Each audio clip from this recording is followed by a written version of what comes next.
Imagina a seguinte situação: você trabalha numa empresa, desenvolve as mesmas atividades, as mesmas funções de um colega de trabalho, mas aquele colega de trabalho é aquele puxa-saco. Aquele velho puxa-saco, vive enchendo ali, elogiando o chefe, né? Tá sempre ali fazendo um agrado. E você acaba descobrindo que aquela pessoa que faz a mesma coisa que você, só por puxar o saco do chefe, recebe mais no final do mês. Como a legislação identifica esse tipo de situação e como que ela é tratada pelo Poder Judiciário na prática?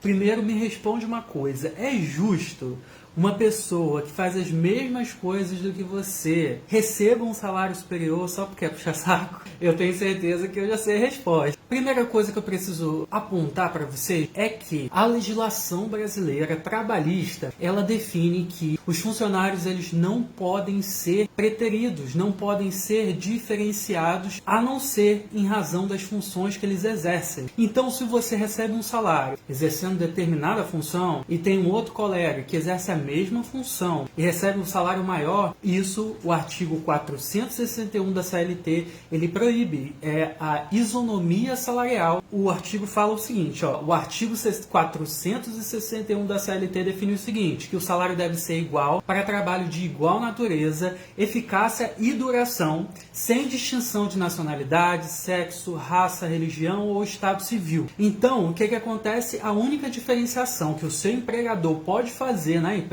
é quem trabalha mais, quem tem mais responsabilidades e funções, pode receber um salário maior. Quem trabalha nas mesmas funções, tem as mesmas responsabilidades, deve receber salário de igual quantia. O artigo 461 da CLT fala o seguinte, sendo idêntica a função a todo trabalho de igual valor prestado ao mesmo empregador no mesmo estabelecimento comercial, corresponderá salário igual. Então, o 461 da CLT, ele deixa isso bem claro e é bem específico quanto a essa questão. E como você pode ver, existem alguns requisitozinhos que a legislação traz ali no próprio texto. E para isso a gente precisa entender com calma. Mas, para você entender um pouco melhor, né, é sempre melhor a gente trazer aqui um exemplo prático para não restarem dúvidas. E antes de dar o exemplo, eu vou só dar uma dica aqui para vocês. Na Justiça do Trabalho, o que importa é a realidade, a formalidade ela não é tão importante. Então vamos dizer, eu e você trabalhamos na mesma empresa, a gente faz a mesma função, mas na carteira de trabalho eu estou inscrito como advogado e você está inscrito como bacharel em direito. E na prática está fazendo a mesma coisa que eu, mas formalmente a sua carteira está diferente. Isso não significa nada perante a Justiça do Trabalho. Tudo vai depender do que a gente faz na prática. Então, a formalidade ela é menos importante que a prática no processo e na prova que a gente vai produzir em audiência. Então, primazia da realidade é o que define a Justiça do Trabalho, diferente lá do consumidor, diferente no direito de família e etc, né, que às vezes tem algumas nuances que a gente tem que prestar atenção. Mas aqui na Justiça do Trabalho, a realidade é o que manda. Então, vamos imaginar o seguinte exemplo. Vamos imaginar que você e a Joana é uma menina que você conheceu lá na fila, na sala de espera em uma entrevista de emprego. E as duas fazem a entrevista e as duas são aprovadas na entrevista e contratadas para o cargo de auxiliar de vendas em uma loja de roupa, né? Vocês duas começam a trabalhar na mesma semana, desempenhando ali, né, a função de auxiliar de vendas, dobrando uma roupa, colocando no mostruário, fazendo ali levantamento de inventário, né? As atividades normais de alguém que auxilia as vendas de uma loja de roupas. Depois de 3 meses, né, período de experiência, vocês são aprovadas ali na experiência, são efetivadas no emprego e logo depois disso,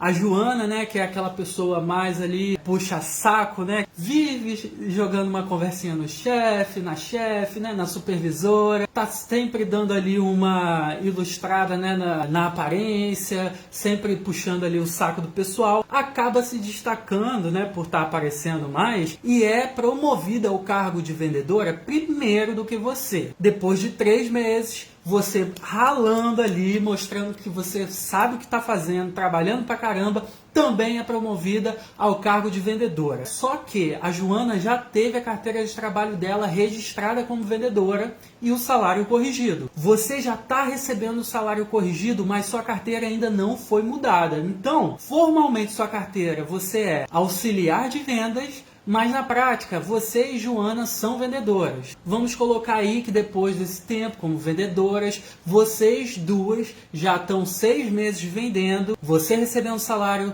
Joana recebendo salário, e você descobre que Joana ela está recebendo R$ 400 a mais do que você, porque a conversinha deu certo, né? Joana conseguiu se mostrar lá, né? Se colocar mais ali perante, né, os donos da loja, enfim, o que seja, e ela conseguiu esse a maisinho no salário só porque fica puxando o saco do chefe. Será que isso pode, gente?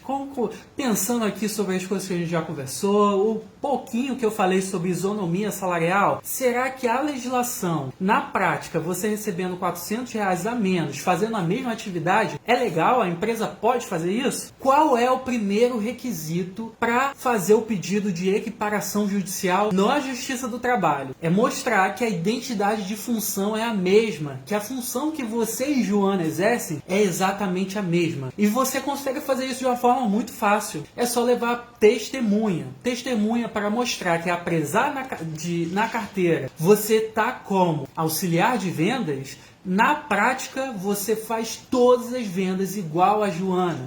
Você foi contratada na mesma época, foram promovidas com 3 meses de diferença, mas isso não é quase nada, né? Então, a identidade de função tem que estar aprovada. Segundo, o serviço de igual valor. Serviço de igual valor é definido na lei da seguinte forma: o trabalho de igual valor será o que for feito com igual produtividade, com a mesma perfeição técnica. Então vamos supor que você e Joana conseguem bater mais ou menos as mesmas vendas, estão conseguindo manter ali uma média de vendas parecida no mês, né? Por mais que Joana seja aquela falastrona, ela puxa lá o saco do chefe, mas ela sabe o que ela faz na hora de vender também, da mesma forma que você. Mas isso, será que justifica os R$ 400 a mais salário que ela recebe? Vamos ver aqui os outros requisitos da equiparação salarial. Serviço prestado ao mesmo empregador. Vocês duas estão na mesma empresa, trabalhando na mesma cidade, na mesma loja. Então já é mais um requisito também. Diferença de tempo de serviço. Não pode ser menor que 4 anos no mesmo empregador e não pode ser superior a 2 anos na mesma função. Então lembra que eu falei que você e Joana foram contratadas na mesma época, então não tem essa diferença de 4 anos dentro do mesmo empregador, e vocês foram promovidas também com 3 meses apenas de diferença, então não supera esses 2 anos na mesma função que a lei fala. Temos vários requisitos aqui já preenchidos. Vamos para o último requisito agora: plano de cargos e salários. A empresa ela não pode ter plano de cargos e salários,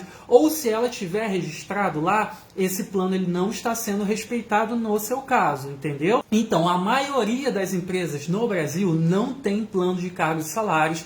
Eles vão vendo de acordo ali com a necessidade da empresa se promove um funcionário ou não. Mas se um funcionário é promovido, está exercendo uma determinada função e depois se promove outro funcionário para a mesma função e eles têm as mesmas responsabilidades, a empresa ela não pode pagar mais a um e menos ao outro, se eles estão aqui dentro desses requisitos. No mesmo tempo no empregador, né, menos de 4 anos sendo contratados e menos de 2 anos na mesma função. E como você pode ver, no caso onde você e a Joana são vendedoras, trabalham no mesmo empregador, desenvolvem as mesmas atividades, conseguindo vender da mesma forma, e no final do mês tem salários diferentes, não tem sentido. A legislação proíbe a diferenciação salarial entre funcionários da mesma empresa. Essa é a igualdade salarial. E a melhor forma da gente ver isso é como, na prática, é óbvio. E por isso, como sempre, eu trouxe aqui 2 decisões judiciais para ajudar vocês a entenderem melhor, ver como que na prática os próprios juízes decidem esses casos.